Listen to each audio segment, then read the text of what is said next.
Okay students, आगे हम continue करते हैं। सेकंड चैप्टर हमारा चल रहा था एंड सेकंड चैप्टर में कमीशन वाली पॉइंट पे थे हम लोग। ठीक है, सैलरी और commission of a partner.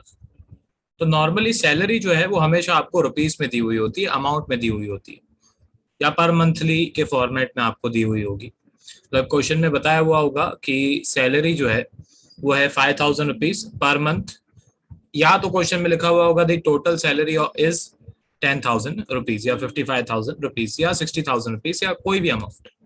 Commission में क्या होता है, कमीशन में बहुत ही रेयरली ऐसा होता है कि आपको डायरेक्ट अमाउंट देते हैं। बहुत रेयरली ऐसे होता है कि आपको डायरेक्ट अमाउंट देते हैं। इसमें भी हो सकता है अमाउंट इसमें भी दे सकते हैं, पर नॉर्मली कमीशन में आपको परसेंटेज देते हैं। एंड उसी के बेसिस पे दो टॉपिक्स बनते हैं जो मैं आज आपको सिखाने वाला हूँ। तो सबसे पहले, सैलरी और commission of a partner is appropriation and not a charge against profit. मतलब सैलरी या कमीशन अप्रोप्रिएशन होता है। अप्रोप्रिएशन होता है मतलब अगर बिजनेस को प्रॉफिट नहीं हो रहा है, अगर बिजनेस को लॉस हो रहा है, तो फिर सैलरी या कमीशन पार्टनर्स को नहीं मिलेगा। ओके, अब दो टाइप के क्वेश्चंस जो है वो पूछे जाते हैं कमीशन के रिलेटेड। सैलरी के रिलेटेड तो सिंपल क्वेश्चन आपको होगा, सैलरी की अमाउंट वगैरह दे दी होगी आपको, तो उसमें इतना मेरे को कुछ नहीं सिखाना है। कमीशन में मेरे को सिखाना है।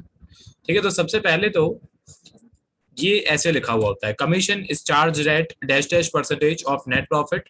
फिर जो कीवर्ड है वो है बिफोर चार्जिंग कमीशन या before deduction of such commission. तो अगर बिफोर शब्द यूज किया हुआ है तो आप ये वाली फॉर्मूला यूज करोगे, नेट प्रॉफिट या डिस्ट्रीब्यूटेबल प्रॉफिट या नेट डिविजिबल प्रॉफिट। ओके, या तो नेट डिविजिबल प्रॉफिट लिखो, चले। ठीक है, multiply by rate of commission upon 100। मतलब ये सिंपल है, यहाँ पे हमको इतना दिमाग लगाना ही नहीं है अगर बिफोर शब्द दिया हुआ है। इन शॉर्ट, सपोज करो आपका प्रॉफिट है 1 लाख, तो उसका 10% मतलब 10/100 आपका कमीशन हो जाएगा, मतलब 10,000 रुपीज आपका कमीशन हो जाएगा। बेसिक सिंपल कैलकुलेशन, परसेंटेज की सिंपल सी कैलकुलेशन। पर चेंज कब होता है, लफड़ा कब होता है, जब क्वेश्चन में लिखा हुआ होता है कि commission is charge at dash dash percentage of net profit after charging commission या after deduction of such commission.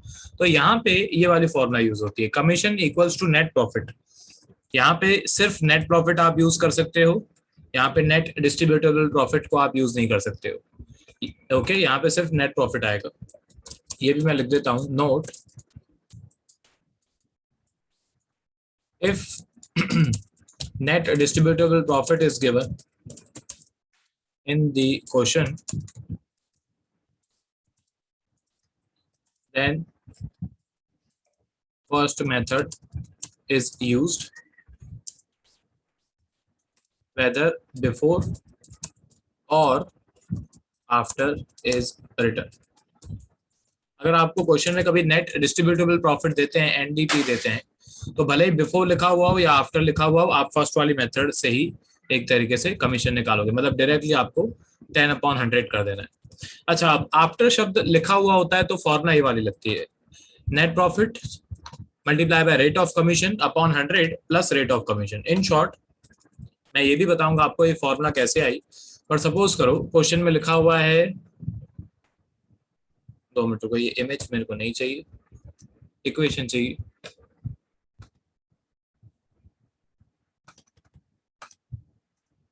मैंने कॉपी कर ली।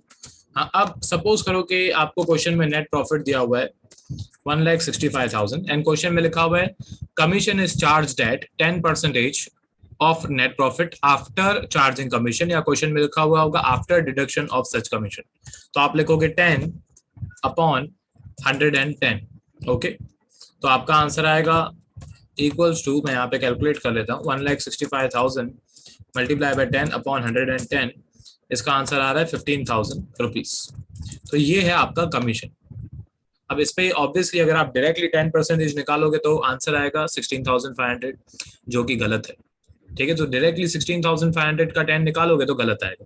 तो जब आफ्टर शब्द लिखा हुआ है तो आपको अपॉन में 110 लिखना ही है। अगर 5% दिया हुआ है तो आप लिखोगे अपॉन में 105, 7% दिया हुआ है तो आप लिखोगे 107। ओके, डिपेंड करता है जो क्वेश्चन में आपको दिया हुआ है।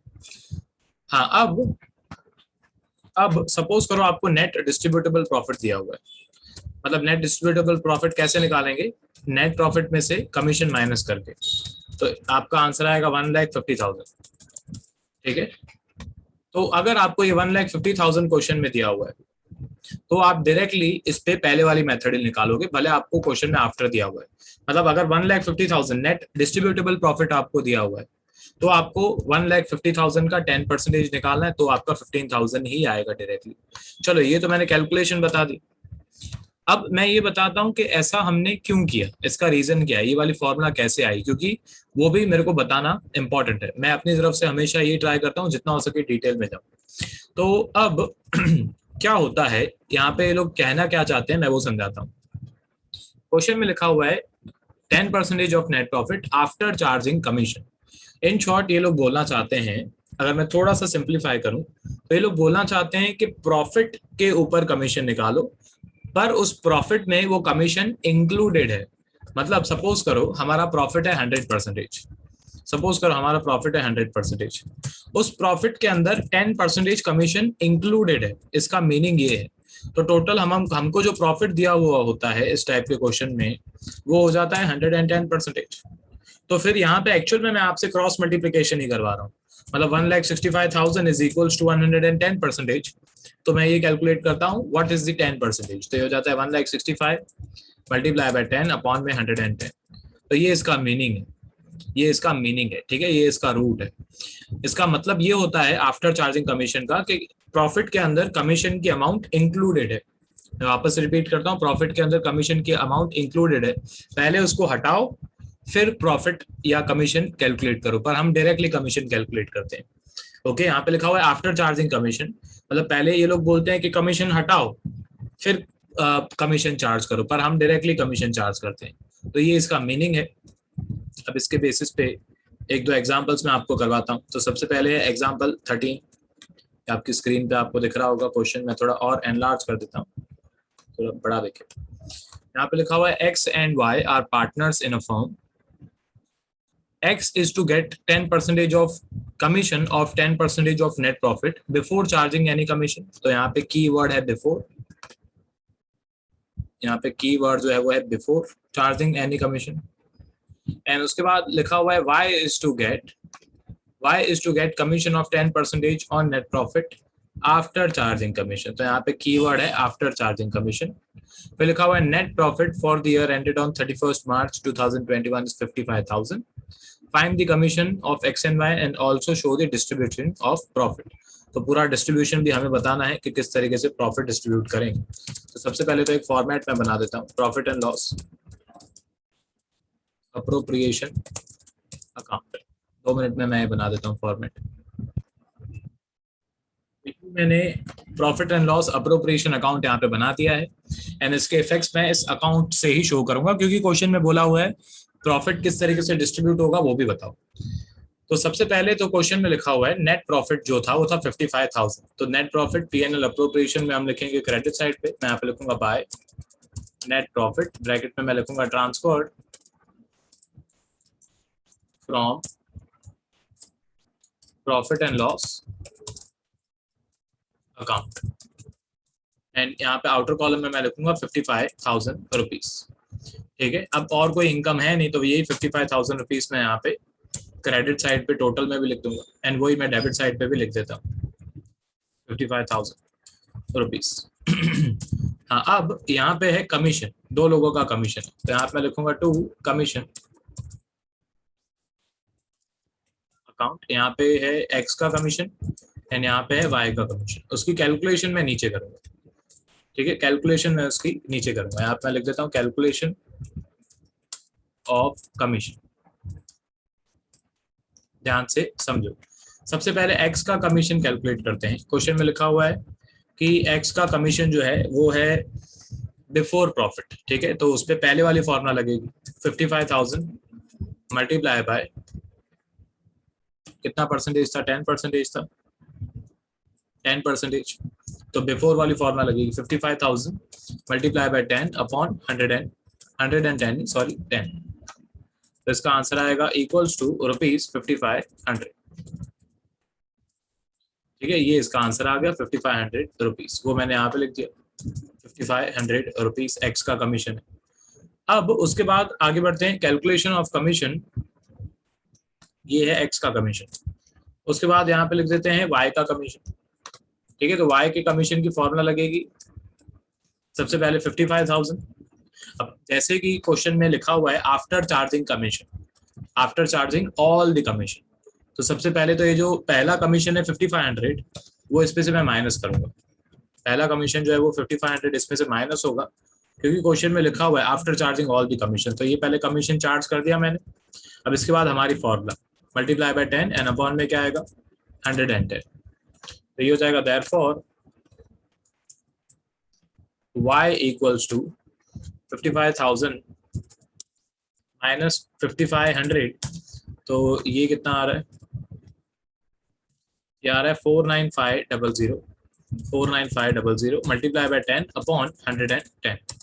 इसका आंसर मैं यहाँ पे लिख देता हूँ साइड में, 49500 मल्टीप्लाई बाय 10 अपॉन 110, तो इसका आंसर आ रहा है 4500 रुपीज, वो मैं यहाँ पे लिखूंगा। एक बार आपको फॉर्मूला पता चल गई उसके बाद बहुत इजी हो जाता है। फिर टोटल आउटर कॉलम में आएगा 5500 प्लस 4500, टोटल कमीशन है 10,000, एंड फिर जो प्रॉफिट बचेगा 55,000 में से 10,000 कमीशन है, तो फिर जो प्रॉफिट बचेगा यहाँ पे 45,000 को हम डिस्ट्रीब्यूट करेंगे इनके P&L अकाउंट में। मतलब यहाँ पे मैं लिखूंगा to net distributable profit transferred to partners capital,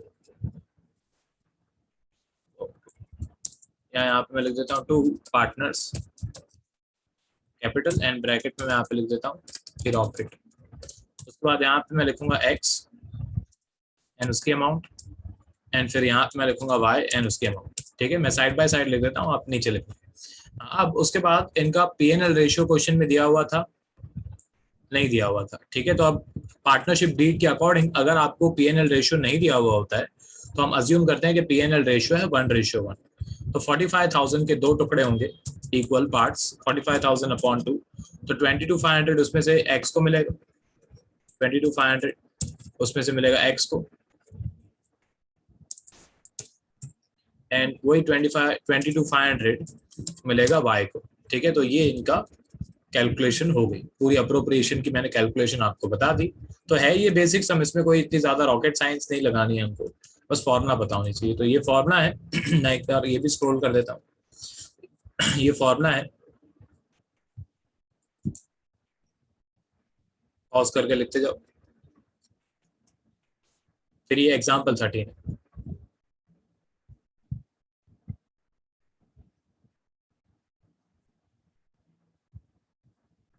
और ये कैलकुलेशन ऑफ इंटरेस्ट।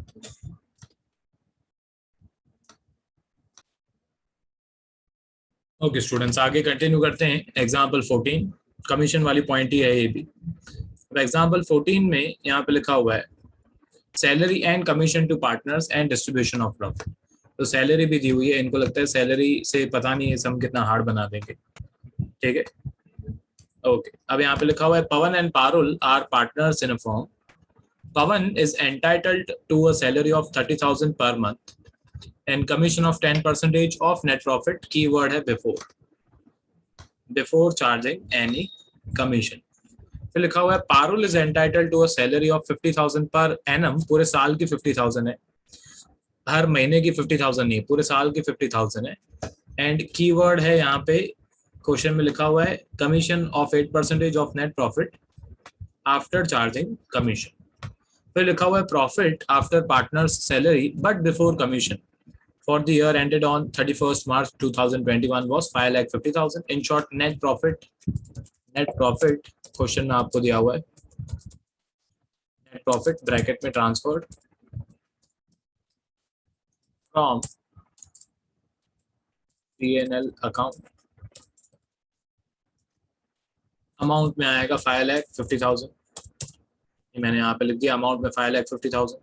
अब सबसे पहले तो कमीशन कैलकुलेट करने से पहले एक रूल याद रखो, कमीशन कैलकुलेट करने से पहले आपको हमेशा जो भी बाकी एक तरीके से एंट्रीज हैं वो सॉल्व करनी है। मतलब पहले ये जो सैलरी वगैरह देनी है वो मैं यहाँ पे रिकॉर्ड करूंगा। ठीक है, मैं थोड़ी लाइंस वगैरह बना देता हूँ,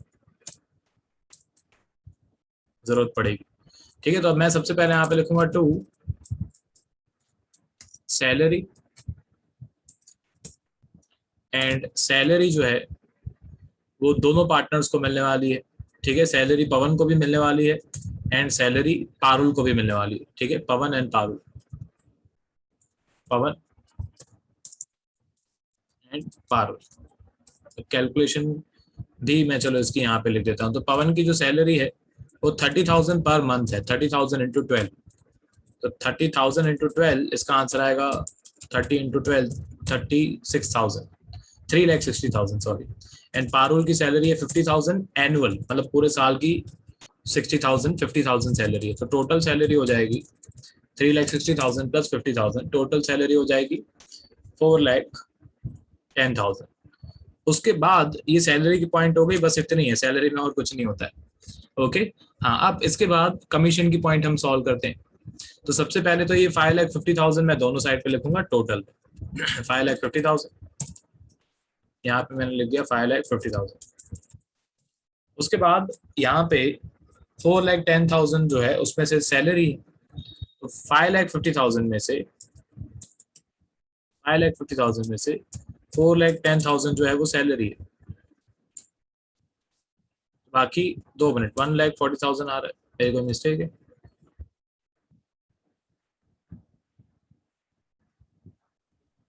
profit after partner salary but before commission. Okay, 2 minute, ये आपको नेट प्रॉफिट नहीं दिया हुआ है, मेरी मिस्टेक है।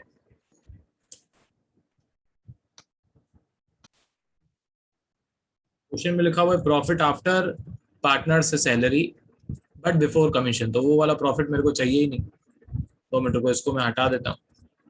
ठीक है, अब टोटल 5,50,000 रुपीज प्रॉफिट है, पर इसमें से बोल रहे हैं कि सैलरी माइनस की हुई है, कमीशन माइनस करना बाकी है। हमको वो वाला प्रॉफिट नहीं चाहिए, हमको वो वाला प्रॉफिट चाहिए जिसमें से कुछ भी माइनस नहीं किया हुआ हो।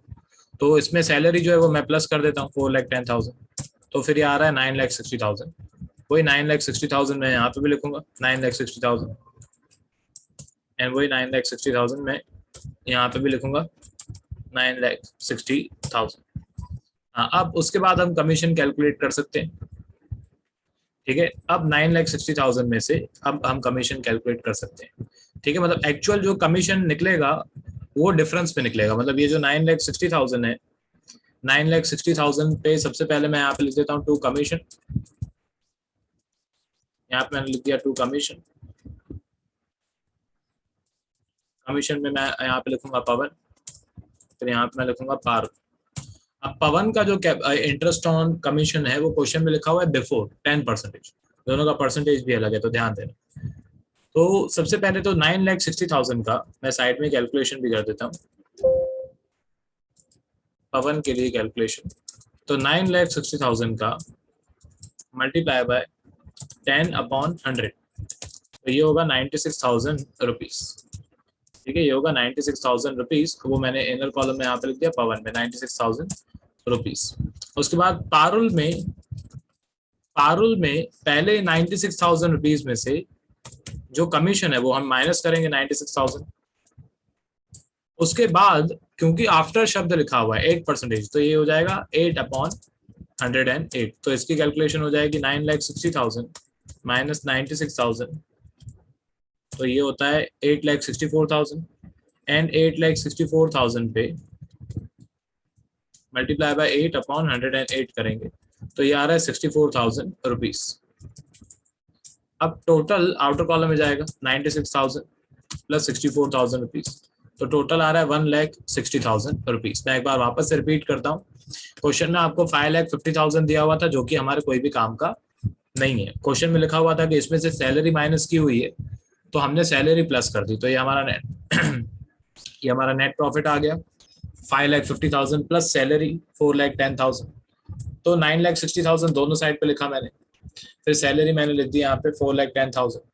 अब कमीशन 9,60,000 प्रॉफिट पे जो कि नेट प्रॉफिट है, नेट प्रॉफिट पे 10% हम निकालेंगे पवन का डायरेक्टली, बिफोर लिखा हुआ है। एंड फिर उसके बाद कमीशन पहले चार्ज करेंगे, मतलब पहले कमीशन माइनस करेंगे, उसके बाद आफ्टर वाला जो है 8/108 वो निकालेंगे हम लोग। ठीक है, तो ये दोनों का आ गया कमीशन। उसके बाद मैं यहाँ पे लिखूंगा to partners capital, and bracket में मैं लिख देता हूँ प्रॉफिट, ठीक है, पवन, एंड यहाँ पे मैं लिखूंगा पारुल। 9,60,000 में से 1,60,000 माइनस करेंगे एंड 4,10,000 भी माइनस करेंगे, तो 3,90,000 जो है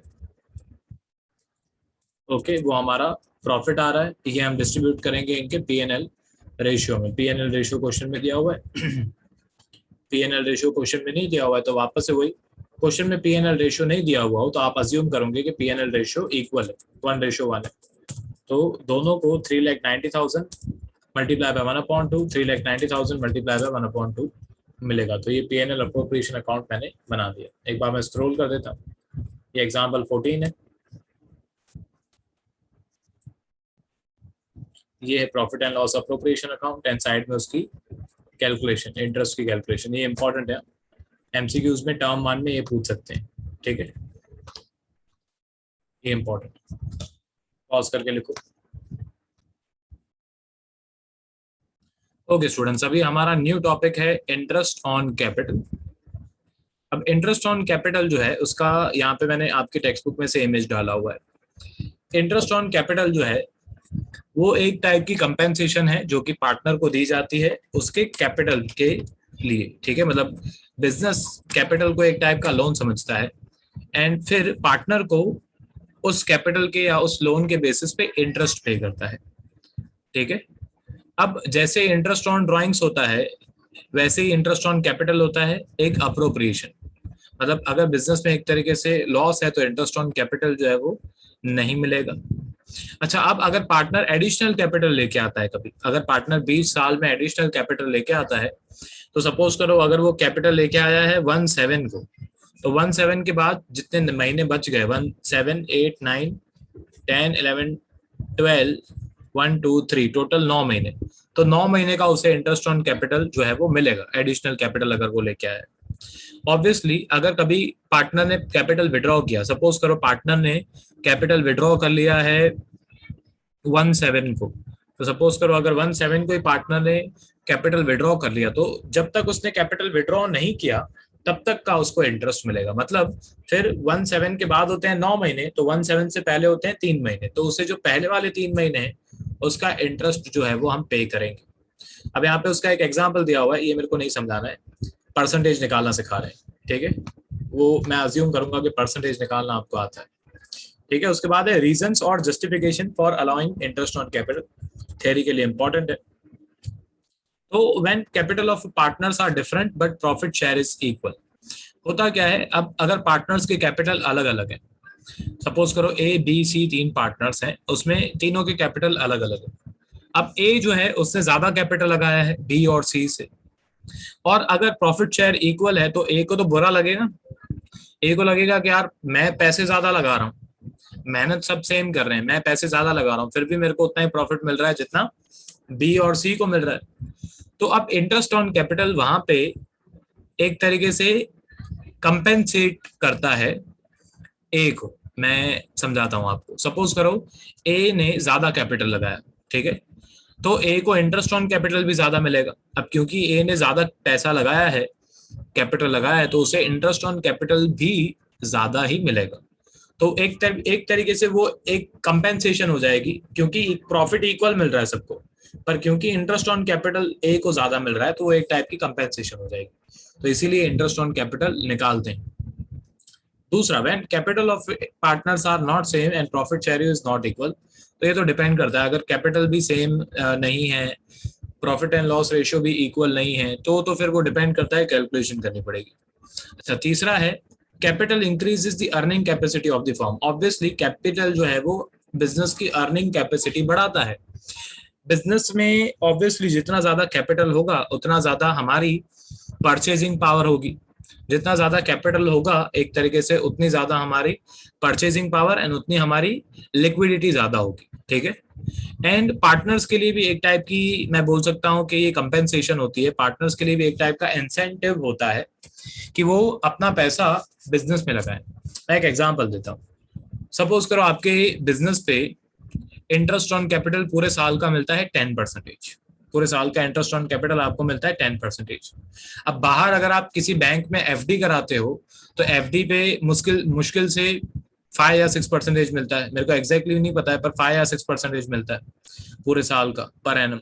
तो अब आपको एफडी करानी चाहिए कि आपको एक तरीके से जो अपना इंटरेस्ट ऑन कैपिटल है वो लेना चाहिए। ओके, तो पार्टनर्स के लिए भी इंसेंटिव है। पार्टनर बाहर कहीं पे बैंक में ये पैसे जमा करके रखे, इससे अच्छा बिजनेस में लगा दे, बिजनेस पे उसको इंटरेस्ट मिलते रहेगा। और बिजनेस तो क्या है, हम चलाते हैं, बिजनेस का हमको पता होता है, ठीक है। तो ऑब्वियसली हमें ये भी पता होगा कि हमारा बिजनेस अच्छा चल रहा है, हमारा बिजनेस गंदा चल रहा है। बाहर अगर आप शेयर्स में इन्वेस्ट करते हो किसी दूसरी कंपनी के, तो वहां पे रिस्क होता है, वहां पे कभी शेयर्स डूब गए, आपकी वैल्यू, आपके शेयर्स की वैल्यू 0 हो जाएगी, डिविडेंड कभी मिलेगा कभी डिविडेंड नहीं मिलेगा, तो रिस्क है। ओके, तो ये एक टाइप का इंसेंटिव होता है पार्टनर्स के लिए भी कि वो अपना पैसा, कैपिटल का पैसा जो है वो लगाएं, जितना हो सके ज्यादा लगाएं। अब यहाँ पे ये टेबल सुपर इंपॉर्टेंट टेबल है, ये बहुत इंपॉर्टेंट टेबल है। एंड इन शॉर्ट ये टेबल जो है, इसमें आपके सारे के सारे केसेस समझाए हुए हैं, आपको जितने भी केसेस पॉसिबल हैं, वो जितने भी केसेस पॉसिबल हैं इंटरेस्ट ऑन कैपिटल के, वो यहाँ पे हैं। तो सबसे पहले फर्स्ट केस है when partnership deed does not exist और partnership deed does not provide for interest on capital. ये सबसे इजी केस है। अगर पार्टनरशिप डीड बनी नहीं हुई है तो फिर इंटरेस्ट ऑन कैपिटल भी नहीं मिलेगा। ओके, तो interest on capital is not allowed, क्योंकि पार्टनरशिप डीड नहीं बनी हुई है, तो इंटरेस्ट ऑन कैपिटल या इंटरेस्ट ऑन ड्रॉइंग्स या सैलरी, कमीशन, बोनस नहीं दे सकते। अच्छा, उसके बाद थर्ड केस भी मैं बता देता हूँ, पहले थर्ड केस बता देता हूँ। थर्ड केस है when partnership deed provides for interest on capital as a charge. As a charge का मतलब है कि चार्ज ऑफ प्रॉफिट, मतलब अगर पार्टनरशिप डीड ये लिखती है कि इंटरेस्ट ऑन कैपिटल कैलकुलेट करना है as a profit, as a charge on profit, in short आपको लॉस हो कि आपको प्रॉफिट हो, इंटरेस्ट ऑन कैपिटल कैलकुलेट करना पड़ेगा। अगर क्वेश्चन में लिखा हुआ है interest on capital is charged as an, एक तरीके से चार्ज ऑन प्रॉफिट, तो इस पे इंटरेस्ट ऑन कैपिटल अलाउ करेंगे whether the firm has earned profit और हैज इंकर्ड लॉस। तो ये फर्स्ट एंड थर्ड केसेस बहुत सिंपल होते हैं, क्योंकि फर्स्ट केस में इंटरेस्ट ऑन कैपिटल कैलकुलेट ही नहीं करना है, एंड थर्ड केस में हमको ये देखना ही नहीं है कि हमारा प्रॉफिट हो रहा है कि लॉस हो रहा है, हमको इंटरेस्ट ऑन कैपिटल कैलकुलेट करना ही है। सेकेंड केस जो है वो है interesting case, when partnership deed provides for interest on capital but it is silent on whether interest is charged और अप्रोप्रिएशन। मतलब क्वेश्चन में लिखा हुआ है कि 6% इंटरेस्ट प्रोवाइड करो या 10% इंटरेस्ट प्रोवाइड करो, पर ये नहीं लिखा हुआ है कि चार्ज है, चार्ज ऑन प्रॉफिट है या अप्रोप्रिएशन है। तो सबसे पहले अगर क्वेश्चन में कभी भी ये नहीं लिखा हुआ हो कि इंटरेस्ट इज अ चार्ज और इंटरेस्ट इज अ अप्रोप्रिएशन, तो हम ऐसा अज्यूम करेंगे कि इंटरेस्ट इज अ अप्रोप्रिएशन, मतलब प्रॉफिट होगा तो इंटरेस्ट मिलेगा, लॉस होगा तो इंटरेस्ट नहीं मिलेगा। तो उसके बेसिस पे तीन सिचुएशंस हैं। सिचुएशन 1, लॉस इज इंकर्ड, मतलब लॉस हो गया। ओके, तो लॉस हो गया तो इंटरेस्ट ऑन कैपिटल नहीं मिलेगा। Second situation, profit before interest is equal to और मोर देन इंटरेस्ट, मतलब सपोज करो हमारा इंटरेस्ट ऑन, हमारा प्रॉफिट है 60,000 एंड इंटरेस्ट ऑन कैपिटल है 10,000, तो फिर 10,000 इंटरेस्ट दे देंगे, कोई प्रॉब्लम नहीं है, 10,000 इंटरेस्ट लेके जा। ओके, एंड इसमें ही एक और केस है, सिचुएशन 2B, ठीक है, सिचुएशन 2B। सिचुएशन 2B में आपने प्रॉफिट कमाया 60,000 एंड आपका इंटरेस्ट ऑन कैपिटल भी आ रहा है 60,000, तो इन दिस केस भी हम इंटरेस्ट ऑन कैपिटल प्रोवाइड करेंगे। 60,000 हमने कमाया, 60 का 60,000 इंटरेस्ट ऑन कैपिटल दे देंगे हम लोग इस केस में भी। अच्छा, उसके बाद केस सिचुएशन 3 है जो कि सबसे इंटरेस्टिंग है। अगर क्वेश्चन में लिखा हुआ है पार्टनरशिप डीड प्रोवाइड करती है interest on capital, and suppose करो क्वेश्चन में ये लिखा हुआ है कि प्रॉफिट है, प्रॉफिट हुआ सपोज करो 30,000 एंड आपका इंटरेस्ट ऑन कैपिटल है 20,000, तो फिर ऑब्वियसली, या नहीं ये तो कम हो जाएगा, प्रॉफिट है सपोज करो 30,000 एंड इंटरेस्ट ऑन कैपिटल है 50,000, ठीक है। तो अब यहाँ पे प्रॉफिट तो हमने कमाया है तो इंटरेस्ट ऑन कैपिटल देना पड़ेगा, तो पूरा का पूरा 50,000 तो दे नहीं सकते, 30,000 दे सकते हैं। तो इसकी एक कैलकुलेशन होती है, इसमें कैसे सॉल्यूशन होता है वो मैं आपको सिखाऊंगा। इसमें मैं अभी तो सिर्फ आपको इतना बता सकता हूं कि प्रोपोर्शनेट मेथड से हम इंटरेस्ट ऑन कैपिटल निकालेंगे। प्रोपोर्शनेट, मैं वापस रिपीट करता हूं, प्रोपोर्शनेट मेथड, रेशियो वाली मेथड से हम लोग एक तरीके से इंटरेस्ट ऑन कैपिटल निकालेंगे, पर वो कैसे निकालेंगे वो मैं इसके बाद वाले एग्जाम्पल में आपको बताऊंगा। अच्छा, उसके बाद इसके नीचे जर्नल एंट्रीज हैं। तो जर्नल एंट्रीज इंपॉर्टेंट है बहुत, क्योंकि जर्नल एंट्रीज पूछते हैं। तो अगर कैपिटल फिक्स्ड है एंड अगर कैपिटल फ्लक्चुएटिंग है, एंट्रीज दोनों में सेम ही रहेगी, बस करंट फिक्स्ड कैपिटल है तो करंट अकाउंट हो जाएगा, फ्लक्चुएटिंग कैपिटल है तो कैपिटल अकाउंट लिखेंगे। तो सबसे पहले interest on capital account debit होगा एंड पार्टनर के करंट या कैपिटल अकाउंट पे हम लोग क्रेडिट करेंगे, क्योंकि पार्टनर्स के लिए तो इनकम है। अच्छा, उसके बाद पार्टनर्स के कैपिटल या करंट अकाउंट में हुआ क्रेडिट, तो पीएनएल अप्रोप्रिएशन अकाउंट में क्या होगा, पीएनएल अप्रोप्रिएशन अकाउंट में होगा डेबिट, तो वही सेकंड एंट्री है, PNL appropriation account debit to interest on capital account. अच्छा, इफ ये इन्होंने लिखे ही नहीं हुई ये point, if interest on capital is a charge against profit, then it is recorded in profit and loss account। वो एंट्री इन्होंने दी नहीं हुई है, वो भी मैं कल सबमिट करवा दूंगा। इन शॉर्ट, अगर क्वेश्चन में लिखा हुआ है कि interest on capital is a charge against profit, तो फिर वो इंटरेस्ट ऑन कैपिटल जो है वो पीएनएल अप्रोप्रिएशन अकाउंट में डेबिट नहीं करेंगे, फिर वो पीएनएल अकाउंट में डेबिट करेंगे, प्रॉफिट एंड लॉस अकाउंट में डेबिट करेंगे। ठीक है, अब इसका प्रैक्टिकल यूसेज इसके बाद वाले एग्जांपल में है, जो कि मैं आपको आज तो नहीं बता सकता हूँ, आज मेरे पास उतना लेक्चर का टाइम ही नहीं बचा है एंड कंप्लीट नहीं हो पाएगा पूरा, ठीक है, इस लेक्चर में। तो इसके बाद वाले लेक्चर में वो मैं करवाऊंगा आपको। मैं एक बार स्क्रॉल कर देता हूँ, एक बार ये आपकी टेक्स्ट बुक की इमेजेस हैं, फिर भी मैं स्क्रॉल कर देता हूँ। ठीक है, ये वाली पॉइंट नहीं लिखी हुई है, अपनी टेक्स्ट बुक में लिख देना, ये वाली पॉइंट या अपनी नोटबुक में लिख देना। ठीक है, अभी मिलते हैं अगले लेक्चर में। बहुत इंपॉर्टेंट है अगला लेक्चर, इंटरेस्ट ऑन कैपिटल के सारे केसेस में समझाने वाला हूं, तो अटेंड करना। एंड अगर आप वीडियो लेक्चर देख रहे हो तो वीडियो लेक्चर देखना मत भूलना।